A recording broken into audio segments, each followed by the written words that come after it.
Hi, and welcome to Confluence Conversations, the podcast where we explore impactful topics shaping education, communities, and student success. I'm your host, Haley Bruick, and I'm so excited for today's conversation about literacy, joy, and identity. We're spotlighting the Believe Projects, a powerful initiative that is revolutionizing how we teach kids to read by centering joy, creativity, and culture. Their mission? To help children become confident, competent readers before the end of third grade through books, music, art, and media that reflect who they are.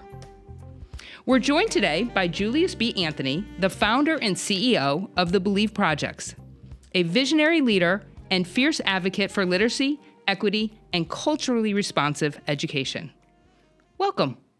Hello, it's great to be here with you today. Well, we're happy to have you. Let's start at the beginning. Can you tell us a little bit about yourself and how you came to start the Believe Projects? Sure. So that's a lot. Okay, one thing at a time. Right. Tell us a little bit about yourself. Sure. I'm from St. Louis. Happy to be from St. Louis. So I'll answer the St. Louis question. What high school did I graduate from? Which is Metro High School. Happy to have done that. Grew up in the Jeff Vanderloo neighborhood, which is the 63106 zip code area. And I'm proud of that. As you might know about the St. Louis history of our city, St. Louis basically is a place where most Black people live in the North Corridor of the city and the North Corridor of St. Louis County. But when I grew up, most Black people lived in the North Corridor of St. Louis City. Grew up in a wonderful neighborhood, very loving neighborhood, but the majority of the people in that neighborhood were pretty much working class or poor. Went to Dunbar Elementary School, and at that time we didn't have middle schools. We had K-8 schools, and you went from K-8 then on to high school. And so that's what I did. Left high school, went to college in D.C., Howard University. Extremely proud of that. And of Kamala Harris. I don't know if that should be in the podcast or not. Why not? And while I was at Howard, I think that shaped a lot of my thinking around education. And went on from Howard to Clark Atlanta University, and that kind of solidified how I think about children, and particularly Black children, and how they learn. And all of that helped to shape my thinking about this project that we have now that's called the Believe Project. Okay, well, you segued right into that, how you got there. So tell me a little bit about overview of the Believe Project. Sure. So I'm an educator by trade, have done lots of things in education. I started off as a first grade teacher in St. Louis Public Schools. Well, let's backtrack. I actually started off working for Head Start when I was in graduate school in Atlanta at Clark Atlanta University, and really, really enjoyed that, and came back to St. Louis and started working doing first grade, started teaching first grade. I primarily have worked in school districts that serve Black children. My entire career has been that. And I also had an opportunity to be the founding principal of City Academy, which is a private school in North City that was founded through the Danforth Foundation. And Don Danforth, who is the actual founder of City Academy, decided to create a school inside of Matthews Dickey Boys Club that would serve the Black children in that community, and create an opportunity for Black children to have an experience that mimicked what most children in town and country or the independent school world of St. Louis had access to.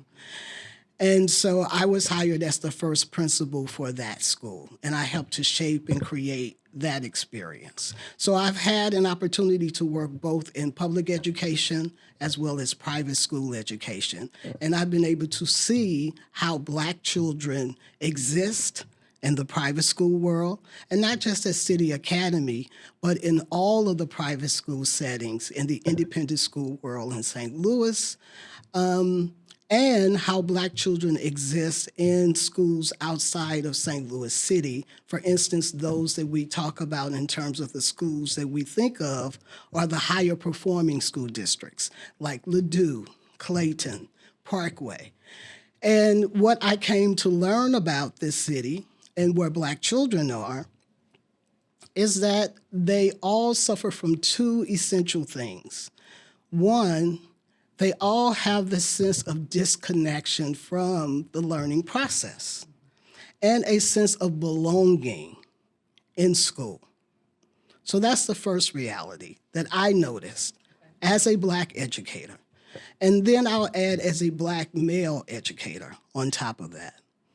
The other thing that I noticed is that they all struggle with literacy in some form. Even those children that we think of as high-performing Black students, they too struggle in some sense with literacy in this way. They struggle with a sense of confidence in who they are in the learning process, I think primarily because the majority of the text that's presented to them do not reflect their experiences, and they do not have enough opportunity to see themselves as the hero in the story. And so those are the things that I noticed as an educator. And I've been in education for over 30 years now. I'm old. Join the club. And we've seen a lot. Yes, I've seen a lot, done a lot. And I understand public school culture. I not only understand public school culture, I understand social culture. I understand how in St. Louis, and not just St. Louis, but I'll talk about St. Louis because that's where we are. I understand how we have arrived at this place because we didn't just get here. We arrived here as a result of the socialization of race in this country. Let's just make it plain. I was trying to find a better word and way to get there, but that's just the reality of it.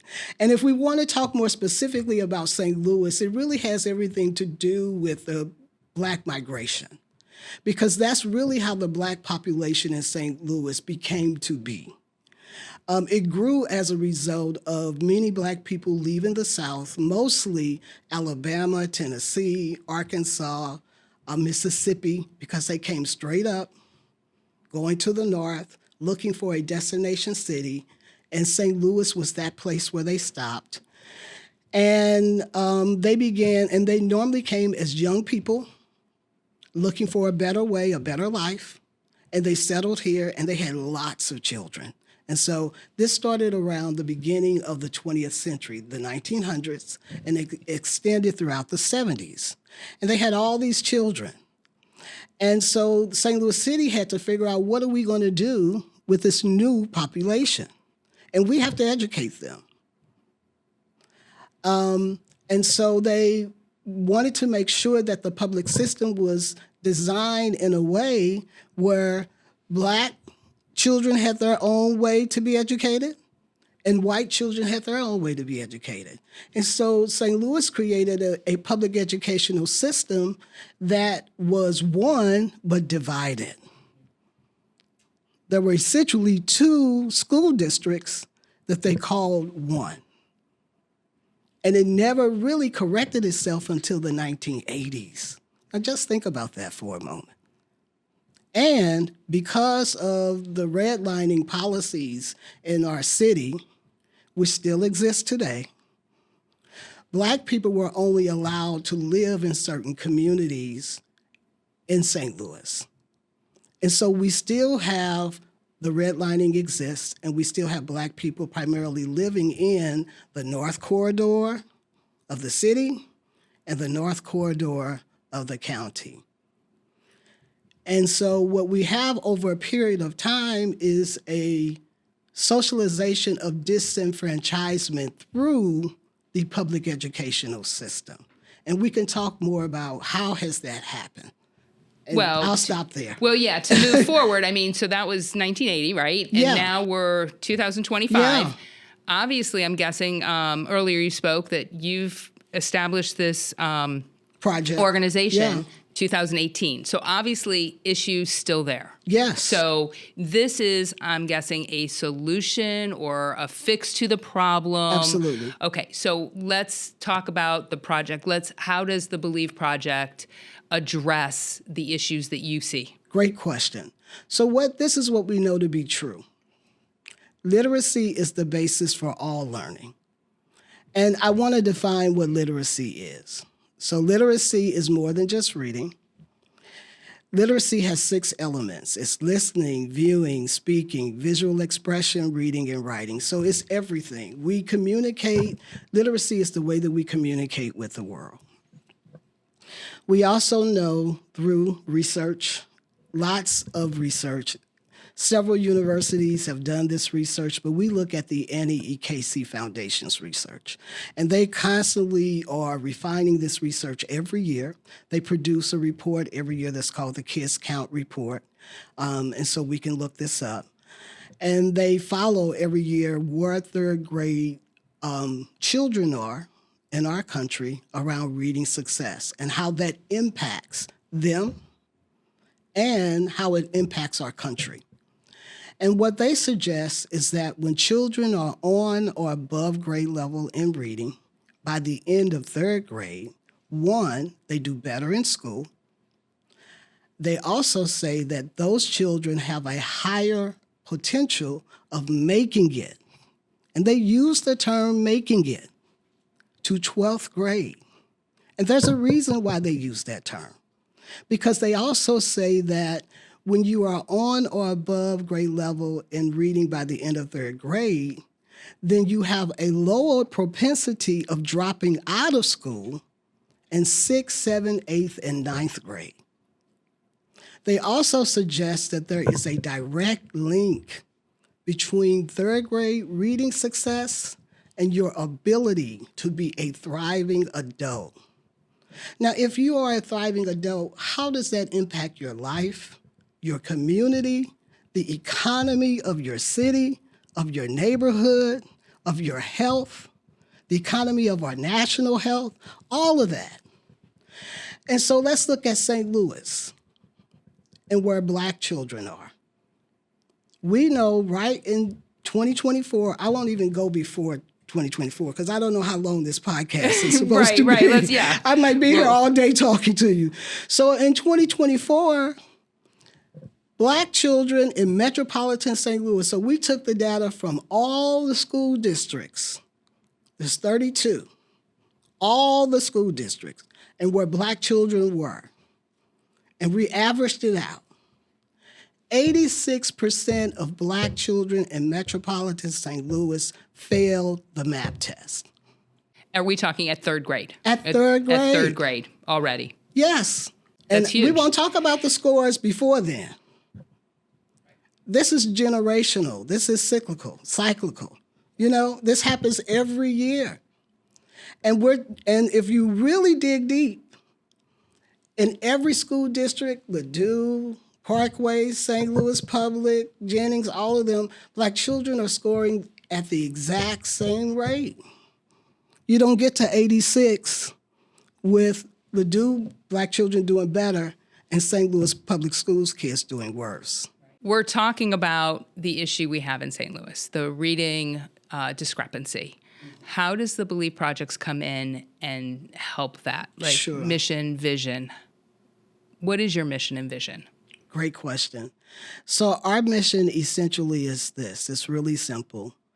We want to ensure that every child and youth become successful readers. As simple as that. Initially, we said by the end of 3rd grade, but we recognize that children beyond 3rd grade cannot read. And so we've changed that mission because we're working with kids beyond 3rd grade now. And so we have to make sure that every kid becomes a successful reader and do things for children beyond third grade. So this is how we work to mitigate that. Next question. Great.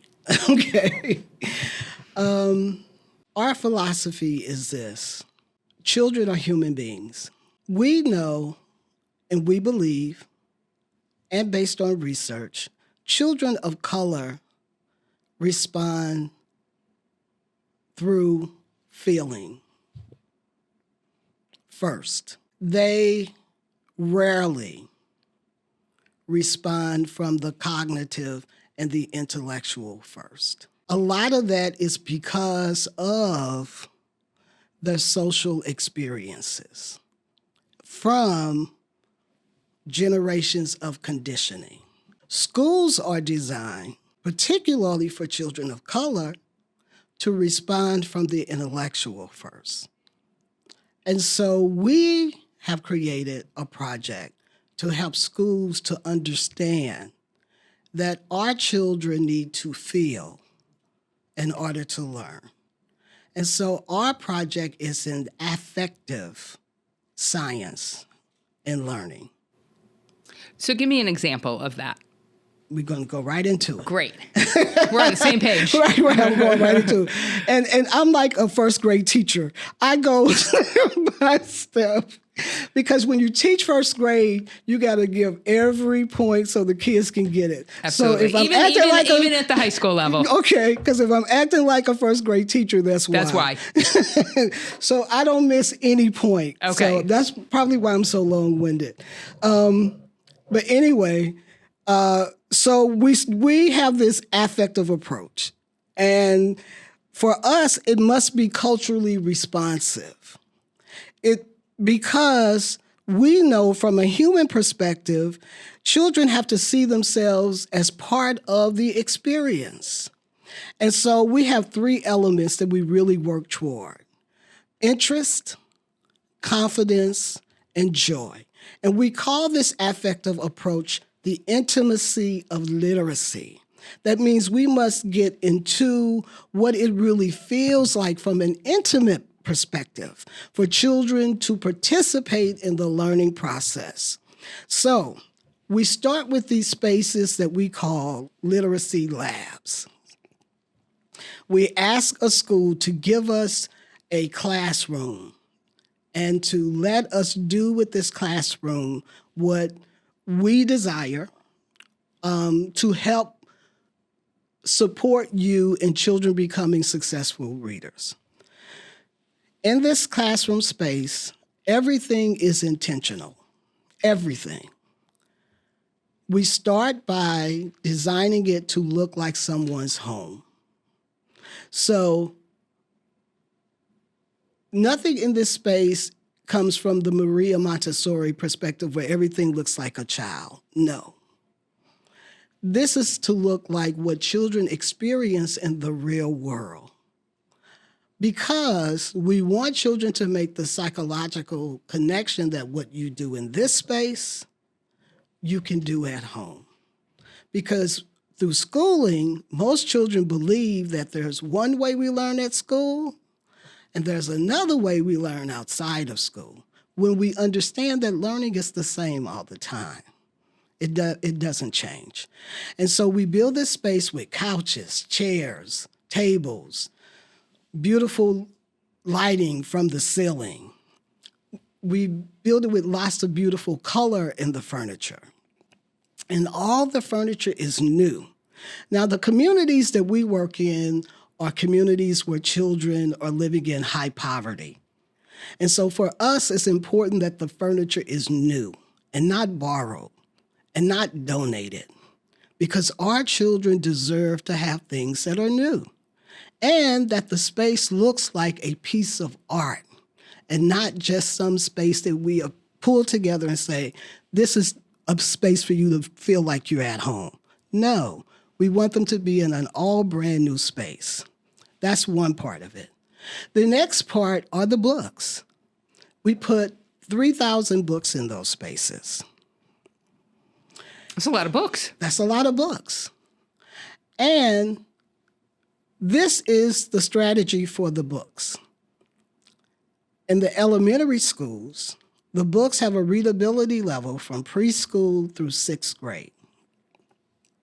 Sometimes we may put a 7th or 8th grade book in those labs.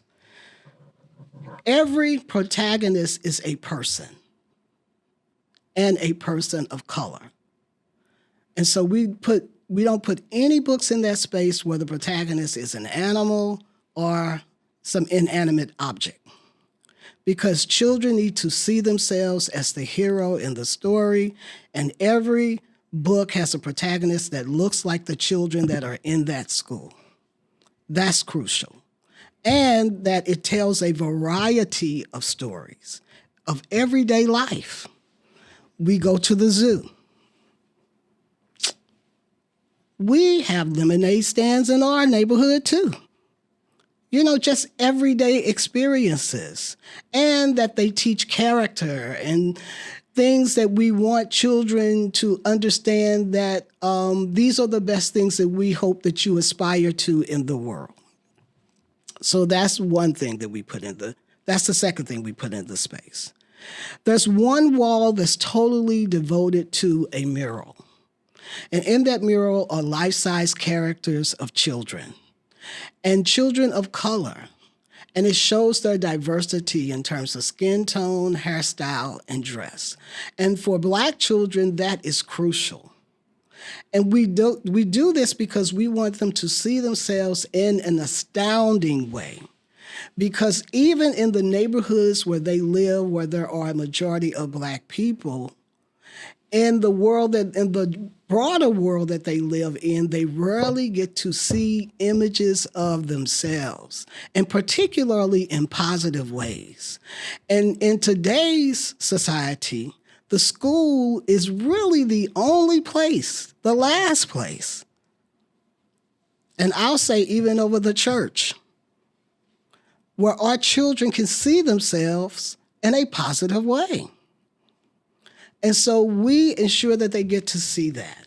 And then we invite local artists, fine art artists, to create these fine art pieces that we put into the spaces, because we want our children to be exposed to fine art.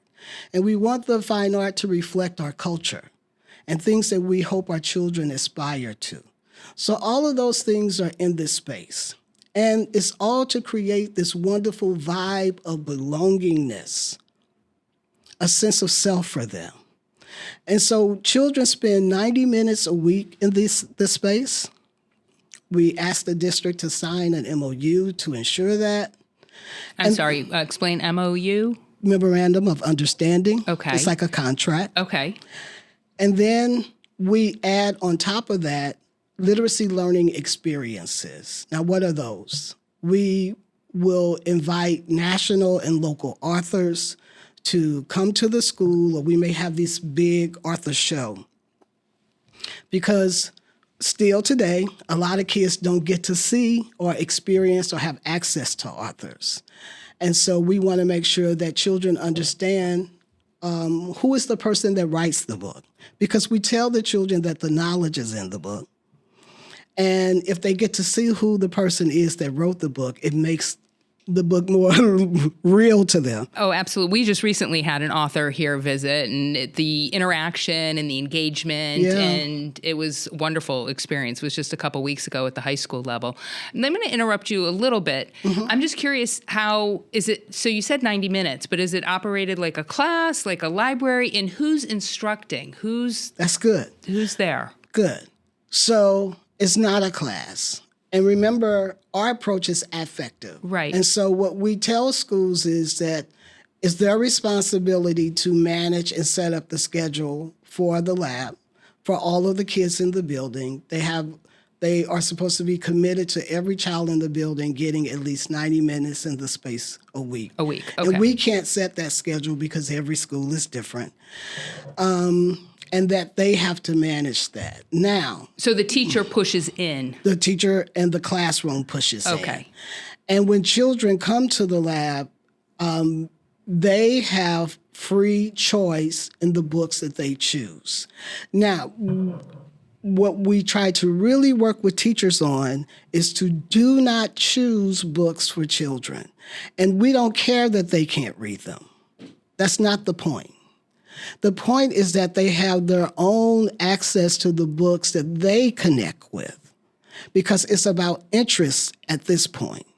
What we hope that teachers do is that they observe and find the books that kids are interested in, take those books back to the classroom and use that for the explicit instruction.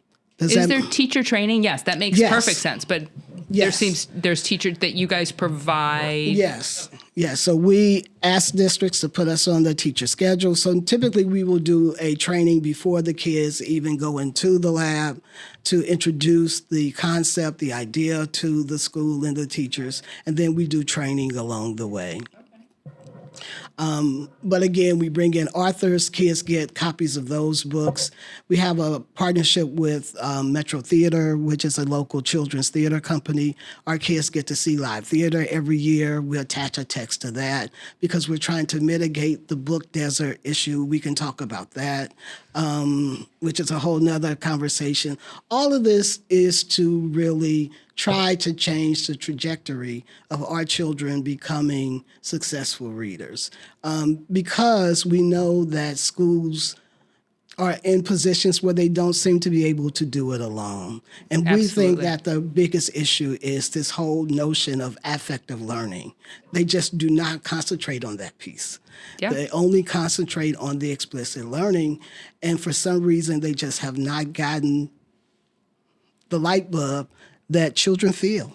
Right. No, which, seems kind of common sense, but it's not. And, absolutely. Have you tracked your success? Do you have any success stories or statistics, data? We do. So we've done most of our research around Sister Thea Bowman Catholic School, which is actually the first school that we signed up for the project, and the school that has been in our system the longest. It's in East St. Louis. It's a private school. We've had more success with them in tracking. It's been more difficult tracking at the public schools that we work with. And the first 2 years that we started, we didn't do any type of research. I actually, as an educator, thought that you're supposed to start as soon as you get started. And I went to St. Louis U graduate program and say, hey, I got this project. I really want to get started. I talked to Dr. Purnell at the Browns. He was at the Brown School at that time. And he was like, Julius, slow your roll. It was like, just work your program a couple of years, get the kinks out. Patience. And then, and I was like, but as educators, aren't we supposed to be, looking at the data, blah, hit blah, the blah. ground running. Yeah. And he was like, no, you just want to just get the bugs out first, then come back and let's look at a project to track. So that's what we did. And what we have discovered, what we were able to do was to work really, really well with their reading coordinator. And I think that was the magic. Our project working in alignment with the reading program in the school. And we've been able to show not just 80% growth for those third graders that we did track, but for the middle schoolers who weren't even part of the program, they showed the most growth.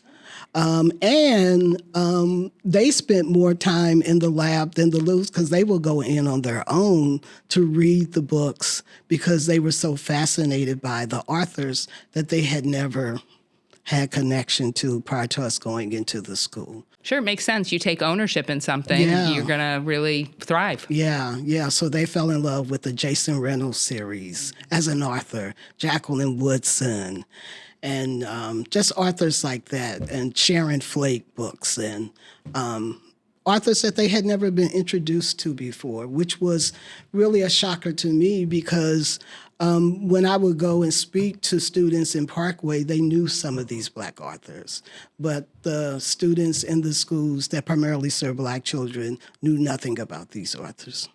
And I know it's more than just books, right? Yes. It's arts, music, all that. All of that. Where are you heading from here? Now you're into how many schools? We have 17 elementary schools, 3 preschools, and we'll open our first middle school at Lucas Crossing next month in May. Okay. So it's growing. It's growing. It's catching on. It's catching on.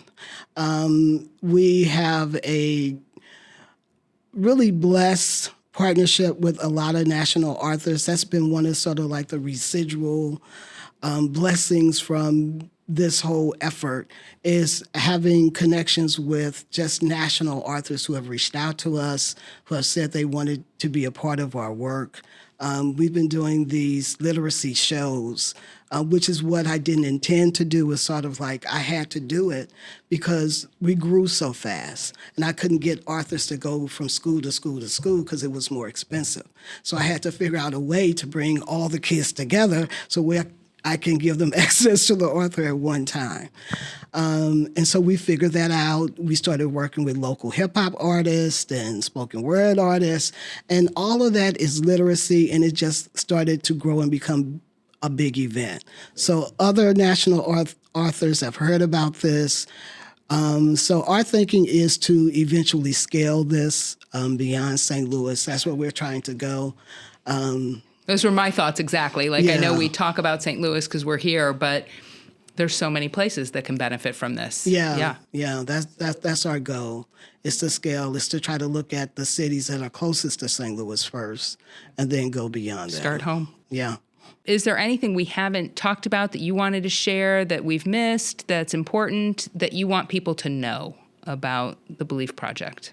It's really important that we understand that children are human beings and that they deserve to be in spaces where they feel loved and a sense of belonging. When they wake up to go to this place that's called school, it should be a place where they want to be. And that joy should be the center of what every teacher decides to do in that space every day. And this is not a conversation to beat up on teachers and educators. It's just something to remind us of our purpose and who we are. I'm a teacher too. I'm an educator too. And I have to be reminded because it's easy to get, kind of bogged down by all the stuff, that we have to deal with. But at the end of the day, we have this little kid that's with us, and they should be our first focus. And whatever the context, the vibe that we say, or the energy that's in the space where they are, it should be a space that they feel loved and belong, and that it is a joyful experience for them. And it can happen. It can be done. Absolutely. And I can, as an educator, relate to everything you're saying, and I think I want to see the room, I've got a vision for it, and I wish that's just awesome. That's an awesome start, if you will. Thank you. And then I think as educators see that room and incorporate it, it's fabulous. Thank you. Where would someone reach out to you if they want to have a belief room in their space? You can always reach out to us at www.thebeliefprojects.com. We're always looking for investors in our project. It takes money to do this kind of work. And so if you're interested in donating to us, you can donate through our website, or you can reach out to me, and we can have other conversations about investing. We're always looking for volunteers as well. We are especially interested in Black men that would be interested in going into our labs and reading to our students. We're trying to develop a program, a storytime program for all of our labs so that kids can have opportunities to hear what an exciting story sounds like when it's read. So we're interested in volunteers who would do that also. Well, that's fabulous. I can think of reaching out to maybe like some National Honor Society programs and things like that. Yes, yeah, absolutely. I can see them doing that. Yeah, as a matter of fact, we were honored by the National English Society last year. It's wonderful. Yeah. I think their conference was here in St. Louis last year, and we were one of their honorees. Well, fabulous. Well, fabulous work. It's been a joy having you. Thank you. And thank you for joining us. And for everyone else, thanks for listening. If you would like to catch all our Confluence Conversations, go wherever you get your podcast and subscribe to Confluence Conversations. Have a great day.